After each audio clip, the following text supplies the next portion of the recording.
Alam nyo, may isang presidential visit kamakailan na kung titingnan mo sa unang tingin, parang ordinaryo lang. Pero teka, may mas malalim pala na kwento sa likod nito. Halika, silipin natin kung ano yon. Isipin nyo yan, ang punto dito, hindi ito tungkol sa mga bunggang seremonya o magarbo na events. Ang pinag-uusapan natin dito ay yung mga tunay, yung mga pang-araw-araw na hamon na hinaharap ng ating mga komunidad. So yan ang tanong na sasagutin natin. Bakit nga ba naging napaka-importante ng isang tila simpleng pagbisita sa isang eskwelahan? Ano ba talaga ang meron? Well, noong March 19, 2026, pumunta nga si Pangulong Marcos Jr. sa Mariveles National High School Alasasin Annex. At linawin natin hindi to yung tipikal na ribbon cutting lang. Dinisenyo talaga to para harapin, head-on, yung mga matagal ng sakit ng ulo sa pampublikong edukasyon sa Pilipinas. At ito yung tatlong malalaking problema na sabay-sabay sinubukang tugunan. Isipin nyo, ilang dekada ng problema to, di ba?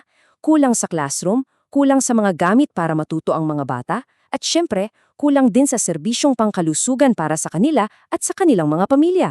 Magkakakonekta lahat yan. Sige, unahin natin yung una at siguro yung pinakapamilyar sa ating lahat, yung krisis sa silid-aralan. Yung tila walang katapusang backlog sa pagpapatayo ng mga classroom sa buong bansa. 1,041. Parang numero lang no, pero sa likod ng numerong yan, may 1,031 na estudyante sa Assassin Annex. Bawat isa sa kanila may pangarap at bawat isa sa kanila kailangan ng isang maayos na lugar para mag-aral. Yan ang bigat ng problema right there. So paano to sinagot? Dito ngayon pumasok ang isang, sabihin na nating, makabagong diskarte. Hindi ito yung permanenteng solusyon agad-agad, pero isang napaka-praktikal at importanteng hakbang. Ang tawag nga nila, isang tulay.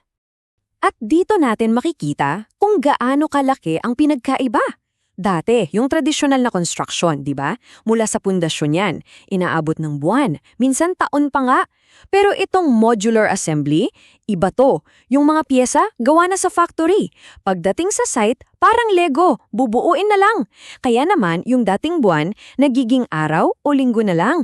Game changer, di ba? At itong konsepto ng tulay, yan mismo ang ginamit na salita ng Pangulo. Ang punto niya, hindi ito kapalit ng mga permanenteng building. Ito ay isang pansamantalang solusyon para masigurong tuloy-tuloy ang pag-aaral ng mga bata habang hinihintay yung mga pangmatagalang estruktura. Okay, so may classroom na. Pero sapat na ba yun? Siyempre, hindi. Kasi yung pagkakaroon ng pader at bubong, kalahati pa lang yan ng kwento. Kailangan din nating tingnan kung ano ang nasa loob. Isang konkretong halimbawa yung pamamahagi ng 300 learning tablets at take nota, simula pa lang yan kasi ang grand plan aabot sa 9,660 tablets para sa buong probinsya. At ito yung napakagandang filosofiya sa likod niyan. Hindi lang ito basta pamimigay ng gadget, sinasabi nito na dapat sabay ang pag-unlad. Habang ginaganda mo yung building, dapat sinasabayan mo rin ang pag-upgrade sa paraan ng pagtuturo at pagkatuto. At ngayon, punta tayo sa pangatlong piraso ng puzzle. Ito yung parte na, alam niyo yun, madalas nating nakakalimutan, pero sobrang importante pala. Yung direktang koneksyon ng kalusugan ng isang bata sa kanyang kakayahang matuto. Kaya naman, nagkaroon ng Yakap at Kalinga Medical Mission. Isipin nyo, dinala mismo sa eskwelahan yung mga doktor at serbisyong medikal. Libreng konsultasyon, check-up, para sa mga magulang, napakalaking bagay nito. Hindi na nila kailangang mamasahe o umabsen sa trabaho para lang mapatingnan ng anak nila. At ito na yung pinakapuso ng usapan. Ito yung simpleng katotohanan. Kasi kung masama ang pakiramdam ng bata, kung may sakit siya, paano siya matututo? Baliwala lahat ng magagandang classroom at modernong tablets? So ngayon, nakita natin yung tatlong magkakaiwalay na aksyon, classroom, tablets at medical mission. Ang tanong ngayon ay paano ito naging isang buong plano? Paano pinagdugtong-dugtong ang mga tuldok para mabuo ang tinatawag nating Bataan Blueprint? At heto na nga, isang diskarte na may tatlong haligi. Una, sinigurado ang ESPS.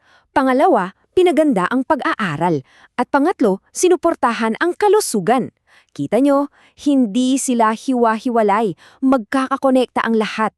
Sa madaling salita, yung nangyari sa Bataan, hindi lang yun isang event. Isa yung live demonstration. Ipinakita sa atin in real time kung paano gumagana ang isang pinag-iisang sistema ng suporta para sa community. At ito yung tanong na dapat nating pag-isipan. Kung nagawa ito sa isang paaralan sa Mariveles, ano ang ibig sabihin nito para sa buong bansa? Pwede kaya itong maging modelo na gagayahin din sa ibang lugar?